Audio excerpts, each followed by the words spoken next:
Hi friends, आप सबको प्रणाम। मैं विपिन वर्मा, दिव्य ज्योति म्यूजिक फ्रॉम देवरिया से। और आज आप सबके बीच में एक बहुत ही खूबसूरत सा सॉन्ग हम लोग करने जा रहे हैं। इसको गाएंगे हमारे सिंगर हैं लाल बाबू आर्या उर्फ लंगड़ा जी, जो कि इनके दोनों पैर खत्म नहीं होता, विकलांग है पैर से। अब ये अपने आप गले से, लेकिन माता रानी का, सरस्वती मैया का आशीर्वाद है कि गला इनका एक बुलंद है। जैसे कहा जाता है ना कि जब भगवान किसी से कुछ लेता है तो कुछ अच्छा देता है, उससे अच्छा देता है। तो इनका पैर तो खैर नहीं है, लेकिन आवाज में दम है। आप लोग सुनिए और बताइएगा कमेंट करके कि इनका गाना कैसा है। और ये आज गाएंगे क्या पता है? आइए, क्या गाइएगा? प्यार के रोग प्यार के रोग केहू के नाम है। मतलब देखिए, प्यार के लोग, मतलब इनको भी प्यार हो गया है और दिल भी टूट गया है। ये लॉकडाउन का असर है।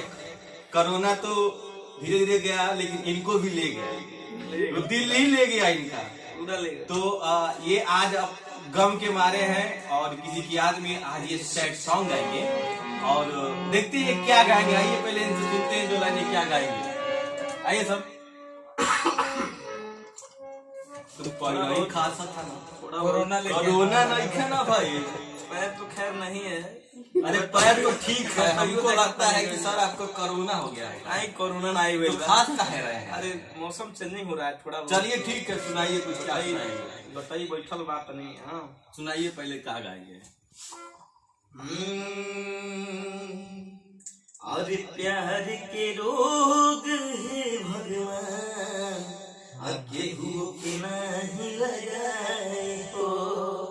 प्यार के रोग है भगवान, केहू के नहीं लगाए हो। बिरह के अगिया लागता, बिरह के अगिया लागता, जराई हो। प्यार के रोग है भगवान, केहू के नहीं लगाए हो। सही में बिल्कुल। चलिए ठीक है, कोई बात नहीं है। हम चाहते हैं कि भाई जो है इनका जिससे दिल टूटा है, देखे तो कम से भाई एक बार इनका नंबर पर लाइक जरूर कर दें, निकल वीडियो रह जाए। चलिए जैसे अभी क्या स्टार्टिंग करेंगे, फिर जी थोड़ा सा आइए तो देखिए अन्य कौन से हम मिलाएंगे। प्यार के रोग है भगवान, केहू के नहीं लगाई हो। प्यार के रोग है भगवान, केहू के नहीं लगाई हो। बिरह के अगिया लागता, बिरह के अगिया लागता, देही देही अगराई हो। प्यार के रोग है भगवान, केहू के नहीं लगाई हो। प्यार के रोग है भगवान, केहू के नहीं लगाई हो। ऐसे फील होना चाहिए ना कि हाँ दिल टूटा है, अंदर से फील आना चाहिए। टूटने के बाद ऑटोमेटिक फील आता है। दिलो टूट गया, मच्छरों काट गया। चलिए ठीक है, ये इसी तरह से हम भी आपको ठीक है। आइए बढ़िया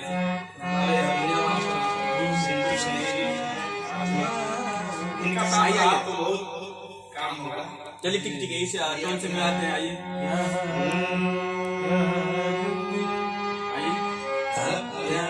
के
लग रहा है कि दिल सच में टूट गया है।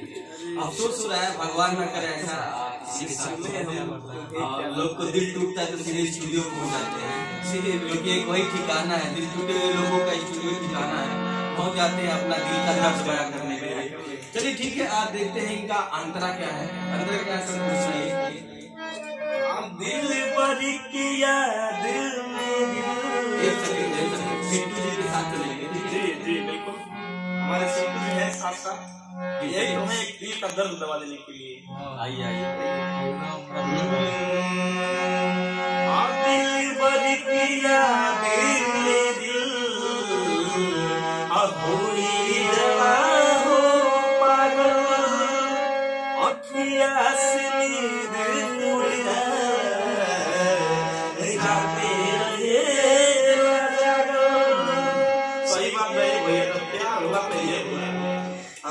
दिल पर किया दिल में दिल,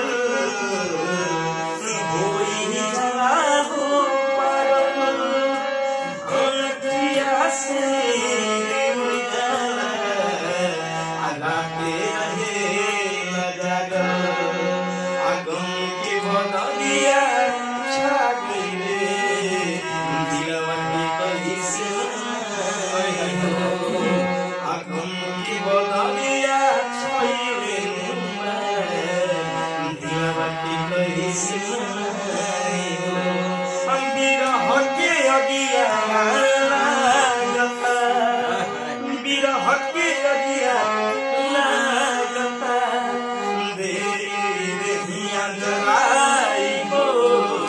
याद के रोग है भगवान की की लगाए, याद के रोग है भगवान की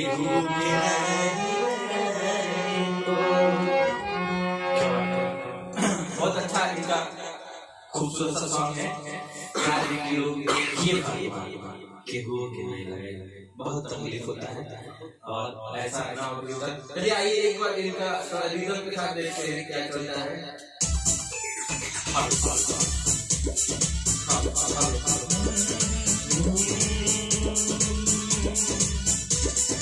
प्यार के रोग है भगवान, केहू के नहीं लगाई हो, प्यार के रोग है भगवान।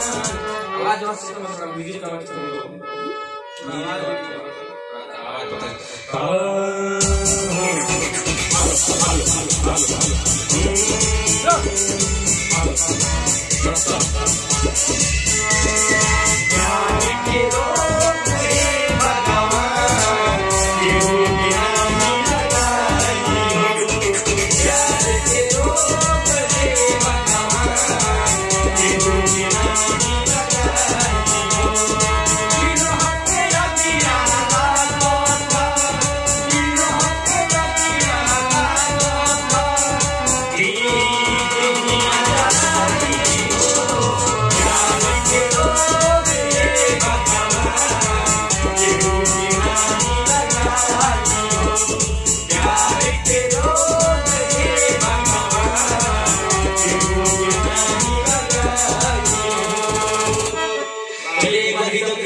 आइए थोड़ा सा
तो ये हैं हमारे लाल बाबू आर्या जी और लंगड़ा जी। पैर से विकलांग जरूर है, लेकिन माता रानी का आशीर्वाद देखिए इनकी आवाज में वो खूबियां हैं जो कह रहे हैं आवाजों में कोरोना। देखिए खांस रहे हैं, हमको डाउट हो रहा है आपको अगर कोरोना मतलब हम सब लोग जाएंगे। अरे नहीं अब देख रहे हैं लोग वीडियो पहुंच जाएंगे लेने के लिए आपको समझ लीजिए। मौसम चेंज हो रहा है, मौसम हाँ पंखा चला के ये भी जाएंगे हम भी जाएंगे हमारे कैमरामैन ठीक है, जहाँ हम लोग रहेंगे वहाँ साथ में रहेंगे। ओके चलिए ठीक है। आइए हमारे आर्या जी का गाना था और फाइनल सॉन्ग बहुत जल्दी आप लोग को सुनने को मिलेगा। और ऐसे ही आप लोग अपना प्यार दुलार आशीर्वाद बनाए रखिए। बहुत जल्द नए सिंगर के साथ एक नया लाइव लेके हम लोग हाजिर होते हैं। जब तक के लिए जय हिंद, जय भारत, जय भोजपुरिया।